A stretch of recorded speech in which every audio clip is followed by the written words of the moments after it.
Welcome to the final episode of the survival. I'm smiling right now because I am excited for this to be over. This has been a long journey, and I'm just ready for me to let go of this and work on new things. Um, so yeah, we're gonna start in 2020. 2020 was It started out as a good year, but it ended so crazy and it was just a lot that was going on. So, the first thing I want to talk about is what I was saying back in 2021. I met this guy. Well, I didn't meet him. I transferred to a new high school in, I think, September, early September. And when I transferred, I went through my classes. Yeah, there was some attractive people. Yeah, people who I thought like, oh, he's cute. Oh, he's fine. But the moment that I saw this one guy that was in my class, I don't know. It was just something about him that just stuck out to me. Like he wasn't really like he was just like everybody else. But it was just something about him. Yes, he was attractive, but it was just something more about him that just made me hook onto him. I don't know, it's weird. So I went from September, October, November, just kept thinking about him. Like I want to get to know him. Like I was so scared. I tried many times to push myself to talk to him, but I just couldn't. I couldn't. No matter how much I tried, I just couldn't. And I met this girl because we were in two different grades. And there was this girl that he was friends with, and we became friends. And so one day we was all up in the cafeteria, and the cafeteria has like a upper area, like a balcony area, and like a seating area at the bottom. And I just decided like I just didn't wanna I just had to say something. And so the shy me, and I will still do this to this day.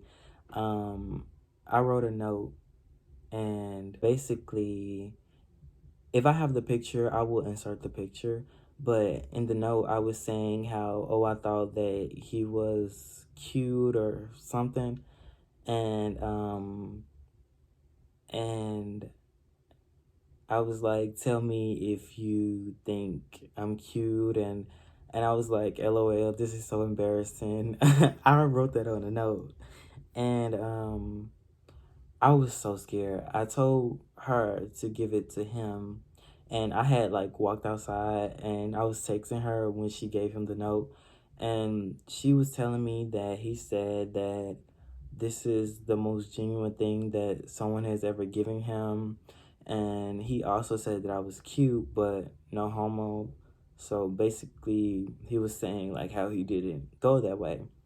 Um, when I walked back in, I had went up. It was so awkward. Like I can tell that he was very much thinking about it, and I was just thinking crazy and stuff, and it was just a lot. And from that, I think the next day or something, like we started texting each other, but that's not the point. But as time went on, like we slowly, like we were texting on Instagram, like I was trying to get to know him. I didn't know at that time that he was nonchalant, but yeah, it's like I had to text him and get responses out of him, get stuff out of him, because he wouldn't, you know, yeah, he wouldn't. If you know what I'm talking about, know what I mean, yeah. And so there's this moment where in January I like as we kept texting, like the connection kept growing for me. Like I liked him more now that we were talking and stuff. We weren't talking like that, but like, just communicating in general because I was alone. I didn't have anybody. I didn't have a boyfriend. I didn't have friends that I would talk to every day. And so I got attached extremely fast. And so every time I would see him in class, my heart would just pound and I would just think about him, and I'm just thinking like, oh, I want him but I can't have him, and it was just a lot for me. And so I literally cried like 3 times that day. And so I got mad at him and I was telling him to give me my note back, and and I was just going off on him for no reason, honestly, because of me, my emotions. Um and then he told me that he couldn't find the note, which honestly broke my heart, but yeah, he said he couldn't find the note. And I stopped talking to him from like January to March. And in March, I randomly texted him because I was with my friends at the time, so-called friends. And it was around my birthday, and we were texting and stuff, and we were talking about we were gonna hang out and smoke. I don't smoke, but I was just going along with it because I wanted to hang out with him. We never did, but yeah. And yeah, we just started texting the same way again. It didn't feel like we just went 2 months without talking to each other.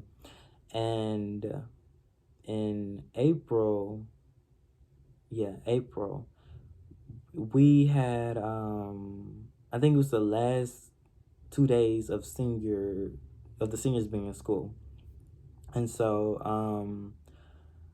I randomly texted him. Like it was just out of the blue. I just randomly texted him and I was like, can I get a hug? And I don't have those messages anymore for good reason. I don't want to see those messages. But I was texting him and I was saying, can I get a hug? And he was like, where he was at. And we had met up in the school restroom. Don't be nasty. But, but yeah. And when he gave me a hug, I was expecting like a shoulder hug or a quick hug. But honestly, I'm not even gonna lie to you. The way he hugged me, it was definitely something there. Definitely a connection.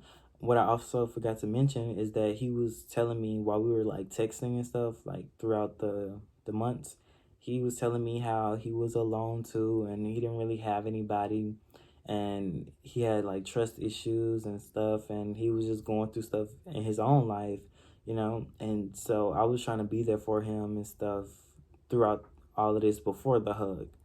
And so when he gave me a hug, we were like face, like front, you know, yeah. And um, his arms was like at my lower back, and it was like a long hug. It wasn't like a short like hug and then let go. It was like we were sitting there for a while.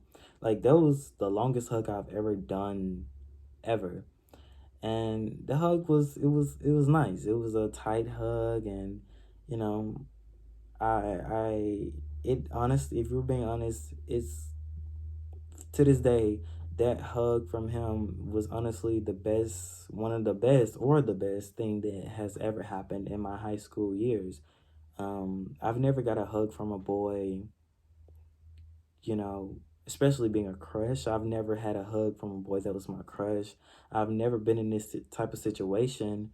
So all of this was just new to me, and my feelings was just all over the place. And um I can 100% tell you, like I said, I'm not getting deep into the messages and stuff, but he was giving me mixed emotions, mixed feelings, and it was so weird. Like I said, like he would tell me sometimes in the messages how he, well, no, he never brought back up that he was straight. I don't think he ever did, but like I was throwing like hints throughout the messages sometimes, and sometimes he would give me mixed feelings, mixed emotions, and honestly, I can tell that he's never been in this type of situation either. So this was both like this for both of us. This was a new situation, and I can tell like we were both didn't know what to do. We were both confused and stuff, and it was just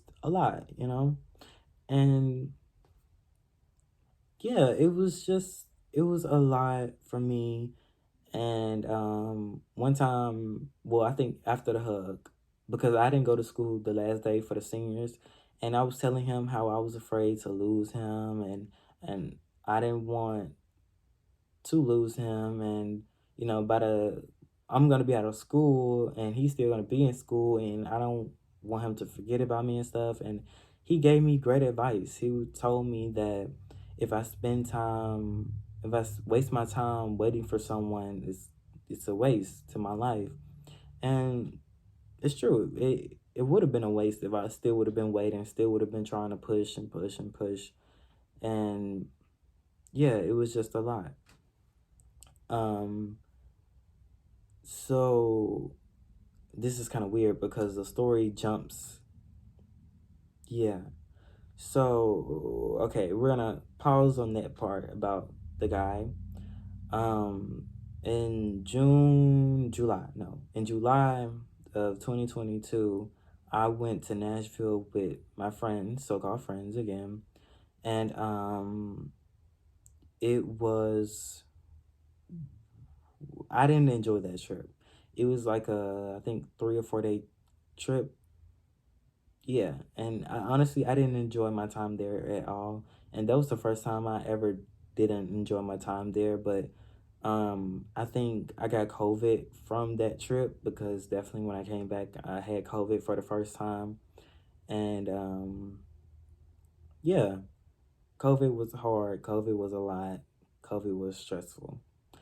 Um, Also during that time, like I think July, before I went to Nashville, I had stopped talking to the guy in May.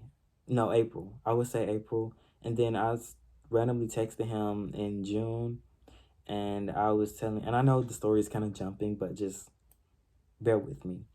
And in June, I texted him, and he was telling me how he was going through something with a girl, and how he was down to wait on her and take care of her and her kids and stuff. And I was there for him, I was talking him through it and stuff, but it kind of hurted me, I became jealous very fast, even though we haven't talked in months. I just became very jealous and I stopped talking to him again. And and we're jumping again. So in August, I was planning to tell my story of my life in the last 8 years, including 2022. So I had a plan. I did that. I did everything. I set everything up, and um, soon as because my story, the first episode came out September 1st, if I'm correct. And so honestly, that whole week, that September 1st week was just crazy. Um, I was already going through stuff with my so-called friends, the same friends I've been telling you about throughout this whole story. And I felt like that with my friends, well, with one of my friends, that they couldn't support me mentally if I needed. Like they were nonchalant too. Like if I would say like, "Oh, I'm going through depression" or "I'm sad" or something, my friend could not be there for me to help me, and my friend could only be there like for fun, for parties. That's the only reason that I could depend on my friend. And so it just became a big argument between me and my friend, and it was just a lot. It turned into me just cutting off one friend to both of my friends cutting me off again. And it really hurted me because this is the second time that this has happened where both of my friends turned on me, even though it wasn't my fault. I was making a decision for myself and my mental health, and I guess they couldn't take that. They didn't like that. And it was just a lot of chaos around that time. And while before I got into an argument with the friends, I was, my friends knew that I was going through stuff with this guy. Like, this guy was still giving me mixed emotions, mixed feelings, and I didn't know how to feel.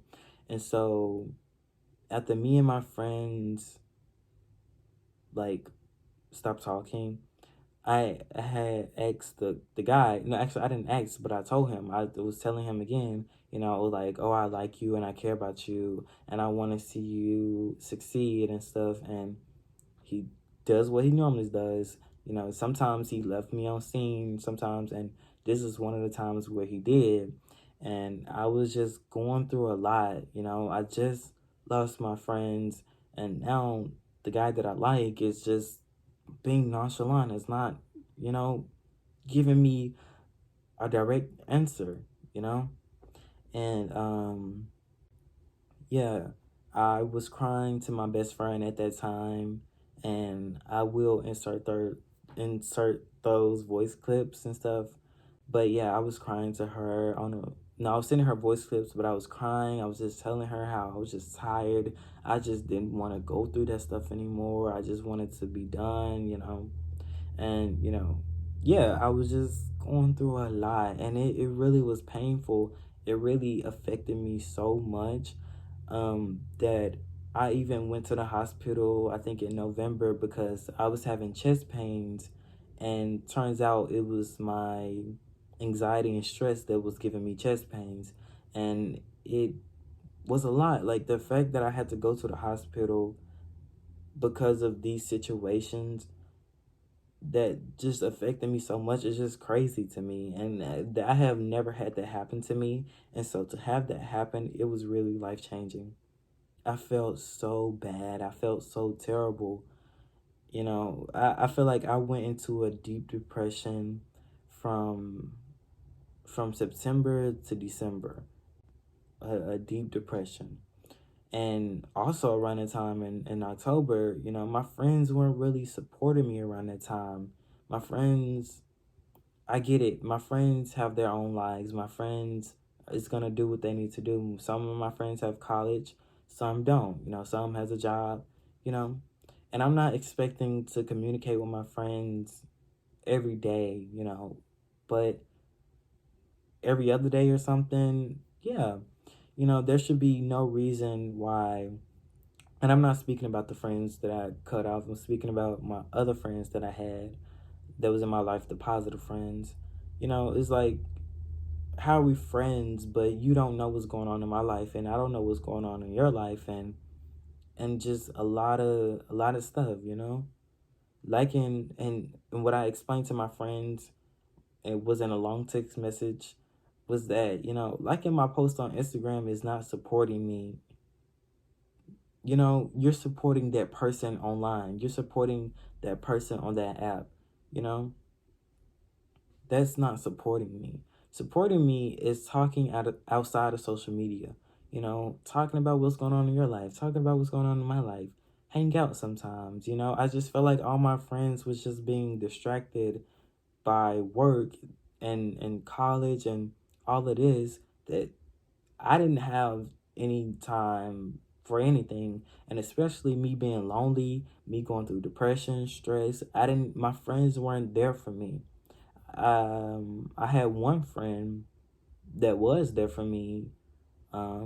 She became part of my life again in September when I was going through a lot of stuff. She was the only person that was giving me motivation and stuff, and that was really down for me, was by my side and stuff. Yeah, she was the only person, but everybody else was just leaving me in the dust. And it was extremely hard to go through that stuff and overcome that stuff. I let myself sit in depression for so long. I let myself waste time sitting in these moments and not doing what I need to do for myself every single day. It was just extremely hard, and I could tell you that it was really painful. It was really just taking a toll on me, and it was just crazy. It was. Throughout my whole life, these last 8 years, I've been through depression, anxiety, stress, I've been through PTSD. I've been through trauma. I've been through sexual assault. I've been through suicide attempts, suicidal thoughts. I've been through family issues. I've been through homophobia. I've been through fat shaming. I've been through a lot of stuff. And I'm not saying that I'm 100% innocent because, when I wasn't in the right mindset, you know, I was being a bully as well. But this is not about that. This is about what I went through. And I went through some hard stuff in my life. And I did the best that I could to explain in this series, The Survival. But man, when I tell you how I've changed, how I've been since 2021 to now versus how I was all those years prior to that, I've changed a lot. You don't even know. Like, if you saw my life, you would see how far I've come. I can only explain it the best way I can, but I've changed a lot. I don't even recognize that person anymore. I can't picture myself doing the stuff that I did. I can't picture myself saying the stuff I did, saying the stuff I said. I just can't. I don't I don't recognize that person anymore. I'm not that person anymore, and I will never be that person anymore. It has been hard. It has, you know. The journey is not over. It's never over. It's never going to be over. It's never going to be a point to where it's never going to be a point to where I'm just completely perfect. I don't feel anything, I'm just completely happy. That's not going to happen, because I've been through a lot. But I just know at this point in time, I am worthy of good things. I am happier. I am healthier. I feel amazing. And I can't describe how good I feel getting all of this out of my chest, telling the world what I've been through and how much I've overcome and just survived, man. I I've I haven't really talked about it as much, but I have had so many suicidal thoughts and attempts, but I just talked mainly about the one, my first one. But I've been through a lot. I wanted to end my life so many times. I wanted to die so many times, and the fact that I'm here, and I'm about to be 19, probably 19 when you're seeing this. The amount of stuff that I've done, the amount of stuff that I've talked about, I can't and I won't ever allow anyone else to go through what I went through. I will fight every single day. I don't care what I have to do just to not have anybody else be in my shoes. I don't want to ever hear anybody say that they're going through something that I have went through. I just don't want to hear that. I just want to avoid that as much as possible.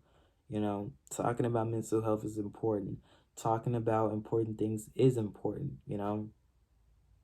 If no one's going to do it, I'm going to do it. I dedicated my life when I was what, 17 years old. Yeah, I dedicated my life to talking about important things because, no matter if somebody is going through something that I'm not going through, if somebody is in pain in any type of way, I'm going to talk about it. No matter if I've been through it or not. Just I just don't want to see anyone else in pain. The world has suffered enough. It has. Why continue to suffer throughout this whole thing? My goal, by telling my story, telling what I went through, my goal is just to get people to be aware of your mental health, even down to situations when I'm talking about boys and stuff, talking about what I went through with them. It has had a terrible effect on my mental health and my mind. It has, you know. I want people, when they hear what I talk about, I want people to see the point of why I'm talking about it. If I didn't feel like there was a point or a purpose for me to talk about my story, I wouldn't talk about it. But there definitely is a point and a purpose for me to talk about this. I am grateful for my life. I am grateful for my life. I am grateful for my life. I am grateful for my life. I am grateful for my life. I am grateful for my life. I am grateful for my life. Man, I am grateful for my life. I can't believe that I'm here. Like, I can't believe that I'm here today. I can't believe that I can smile again. I can't believe that I am happy. I am healthy. I just can't believe that I'm here. I can't believe it. I really can't. And I don't want to cry. That's why I don't want to cry, but I'm grateful for my life, man. I am grateful for my life. I am grateful for my life. I am grateful for my life. You know, it's been a long journey. It's been a long road, but I'm here. Depression won't win. Anxiety won't win. Stress won't win. Anger won't win. Take care of yourselves.